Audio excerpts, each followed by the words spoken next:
लघुत्रयी में सारंग संहिता, माद निदान और भाव प्रकाश आता है। तो और बृहत्त्री में चरक संहिता, सुश्रुत संहिता, अष्टांग अर्थ है। चरक संहिता तो बहुत बड़ा ग्रंथ है। इसमें बहुत ही था आयुर्वेद का काय चिकित्सा का बहुत बढ़िया ज्ञान है और बहुत ही लंबा। आजकल विद्यार्थियों को संस्कृत का ज्ञान है नहीं तो वो समझ से ही परे लगभग। अष्टांग हृदय वाग भटकृत बहुत अच्छा उत्तम ग्रंथ है। सुश्रुत संहिता में शल्य सलाह की चिकित्सा है। और सारंग संहिता का तो मैं देखो अब वो कर रहा हूँ। अब साथ में मैं ये सोच रहा हूँ कि माधव निदान के बारे में भी बताऊँ। माधव निदान है रोग विनिश्चय परिणामगम है। रोगों के बारे में, उनका लक्षण और उनकी उत्पत्ति, उनका भाई किस चीज़ से ये ज़्यादा होता है, किस चीज़ से इसका समन होता है। निदान माधव निदान पढ़े बगैर तो शिष्य विद्यार्थी को ये मानो आप रोगों के बारे में कोई ज्ञान होता ही। अतः जो अच्छा कुशल वैद्य बनना चाहता है उसको माधव निदान जरूर पढ़ना चाहिए और अच्छी तरह मनन करके पढ़ना चाहिए। माधव निदान भी बहुत उत्तम ग्रंथ है। और जब तक वैद्य माधव निदान को नहीं पढ़ लेता तब तक आप ये मानो पूर्ण वैद्य नहीं होता। और बहुत ही अच्छा ग्रंथ है। और इसमें इसको भी माँ सरस्वती भगवती गुरु की कृपा से शुरू कर रहा हूँ। प्रथम श्री गणेश जी को वर्णानामर संगानामर सारा संसाम मंगलानाम च कर्तारो वंदे वाणी विनायको। रामचरितमानस का बहुत बढ़िया श्लोक है। और इसमें माँ सरस्वती की और श्री गणेश की वंदना है। तो इसमें रोग विनिश्चय परिणाम कम में देखो आप मंगलाचरण है। प्रणम में जगत उत्पत्ति स्थिति संहार कारणम स्वर्गाप वर्गयोर द्वारम त्रिलोक के शरणम शिव।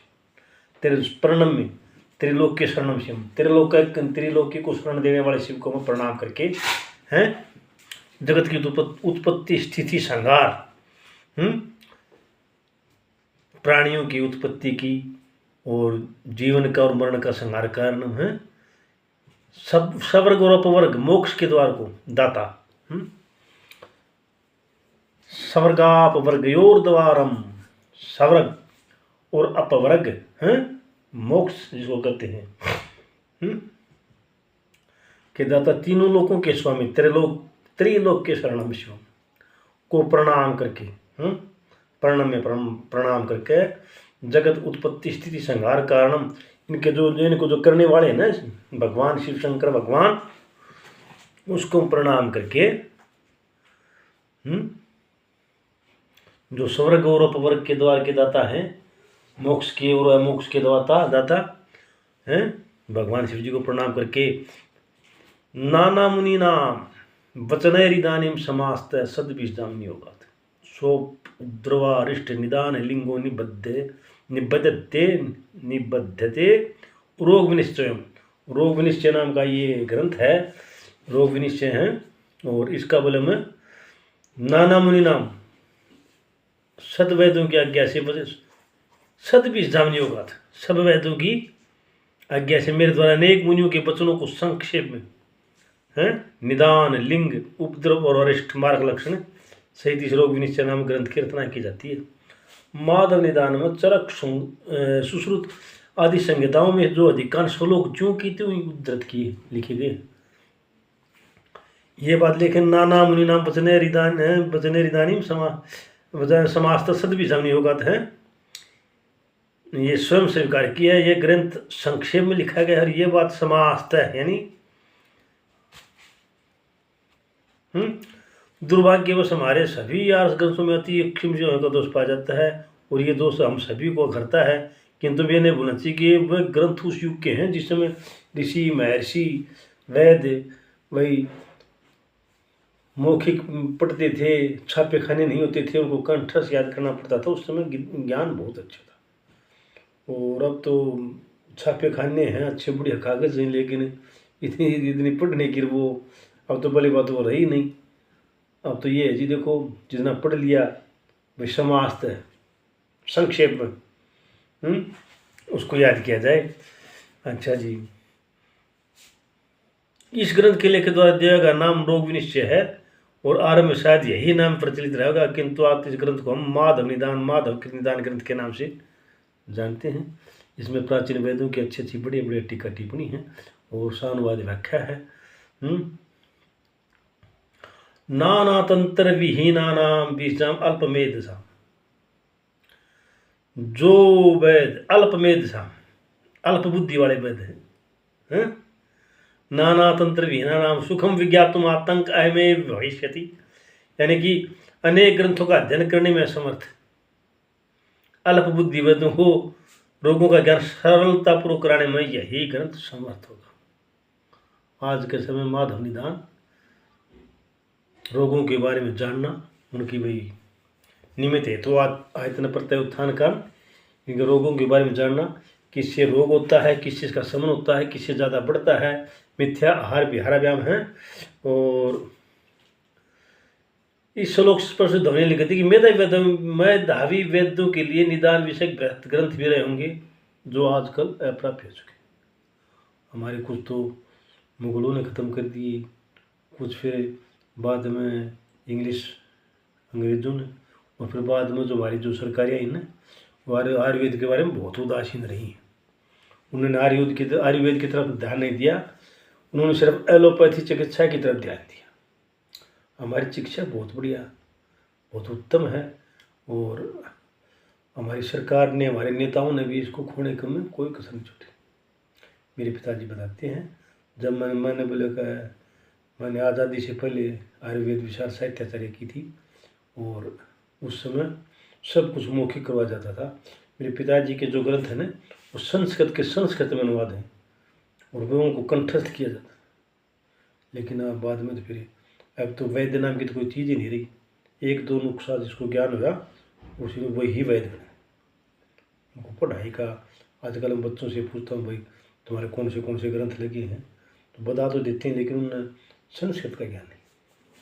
संस्कृत का ज्ञान नहीं होगा तब तक आयुर्वेद के बारे में जानकारी नहीं।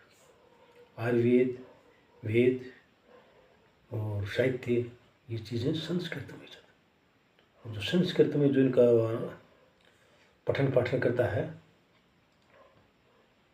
उसकी पूछ होती, इज्जत होती है। तो इसमें निदान नाम से निदान पंचक बताया गया है कि 5 तरह से रोगों की हम परीक्षा करें।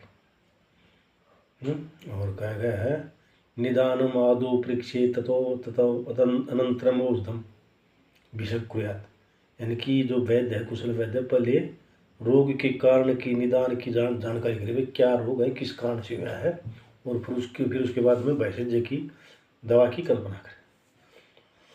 तो निदान पंचक में निदानम पूर्व रूपाणी उपसेस्ता संप्राप्ति चैति विज्ञानम रोगाणम पंत दासमर्थम, रोगों का जो विशिष्ट ज्ञान है वो 5 प्रकार से होता है। निदानम निदान कारण, निमित्त है, पूर्व रूप, रोग के पूर्व रूप, रोग होने से पहले पूर्व रूप क्या होते हैं, फिर उसके पूरे रूप, फिर उपसय और संप्राप्ति, है ना। अच्छा, तो रोगाक्रांत शरीर स्थानी अष्टो परीक्षित, रोग की परीक्षा 8 प्रकार से करें। नाड़ी मूत्रम मलम जिह्वा शब्दम सप्रस दरगाह करती, ये श्लोक अष्टांग हृदय का है। अच्छा, जिसमें बताया गया है कि 8 से परीक्षा करें कि इसके नाड़ी की, मूत्र की, मल की, जिह्वा की, शब्द की, और उसको सप्रस करके और दीर्घ आकृति और आँखों की आकृति देखे, भाई कैसे मरणासन है या इसका कौन सी बीमारी है। 8 तरह से परीक्षा करें। इससे निदान के रोग पूर्व रूप और आदि का ज्ञान होता है, और उसी के आधार पर रोग निश्चय विनिश्चय किया जाता है। निदान के पर्याय रूप है निमित्त, हेतु, आयतन, प्रत्यय, उत्थान, कारण, निदानम आहु पर्याय। निदान के पर्याय है निमित्त, कारण, हेतु, विकार, आयतन, उसका कितना आयतन है, प्रत्यय, उत्थान और कारण, भाई किस प्रकार से हुआ है ये कारण, ये 6 निदान के समानार्थी शब्द। निदान का अंग्रेजी में भी वो क्या क्या गया है, इटियोलॉजी ऐसा क्या गया, संसार में कारण के बिना कोई भी क्रिया नहीं होती। हमारे जीवन में प्रतिदिन होने वाली प्रत्येक छोटी बड़ी घटना का संबंध किसी न किसी कारण से अवश्य है। संसार में सभी चिकित्सापद्धतियों के चिकित्सक इस बात को 100 से मानते हैं कि प्रत्येक रोग की उत्पत्ति का कोई न कोई कारण अवश्य होता है। वास्तव में कोई न कोई कारण नहीं होता, और वो कारण पहले निदान का पहला कारण है कारण, बीमारी का, रोग का, रोग का क्या कारण है और कैसे हुआ है। तो ये बहुत समझने की बात है जी।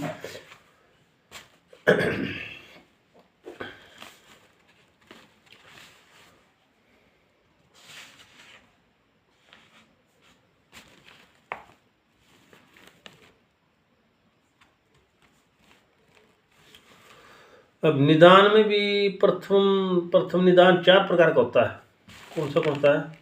सन्निकृष्ट, विप्रकृष्ट, व्यभिचारी और प्राधानिक।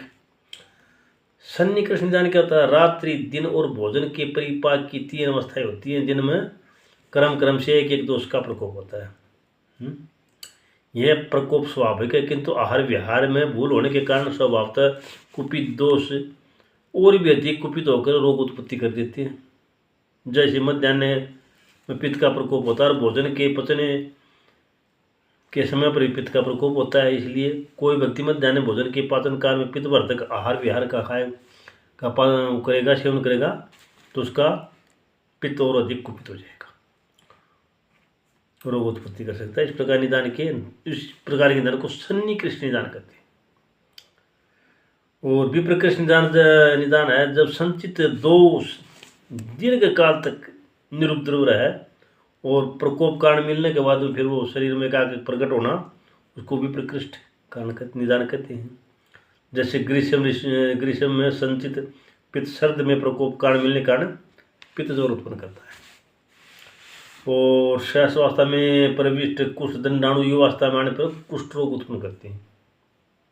कुष्ठ रोग है वो धीरे धीरे शरीर में प्रविष्ट करके और धीरे धीरे उसका बढ़ करके न, जिस प्रकार बचपन में जो कुष्ठ के दंडाणु शरीर में पहुंच जाएं और फिर जाकर युवावस्था में पूरा कोट दिखाए, तो अनुचित आहार विहार के कारण। इसलिए प्रत्येक चीज़ को अच्छी तरह निदान को पढ़ाए और भाई इनके बारे में मालूम ले, बहुत अच्छा रहेगा। निदानम पूर्व रूप रोगों के प्राग रूपम ये न लक्षित है। प्राग रूप इसको कैसे कहा जाता है? उत्पत्ति सुरामयो दोष विषेण अनिधिष्ठित है। उत्पत्ति सु है और लिंगम अव्यक्तम अल्पत्वाद व्याधि नाम तद यथायथम। यानी कि जिस दोष विशेष शरीर में तो व्याधि स्थित नहीं है, लेकिन उसके धीरे धीरे छोटे छोटे लक्षण दिखते हों, हैं, उसका ज्ञान होता है, लक्षण व्याधि के अनुरूप होता है, किंतु अल्प होने के कारण भली भांति ज्ञान है, तो उसको प्राग रूप कहते हैं, पूर्व रूप। जिस प्रकार बुखार होने पर भाई पूर्व रूप कौन सा है?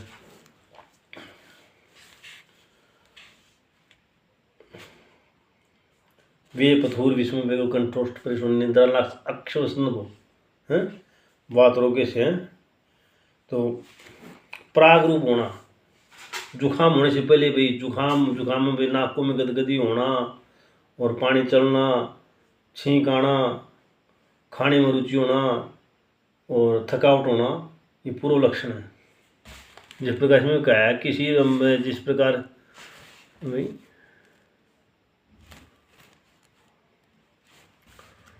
और फिर वो पूरा रूप प्रकट होना ही उसको रूप कहते हैं, ठीक है ना।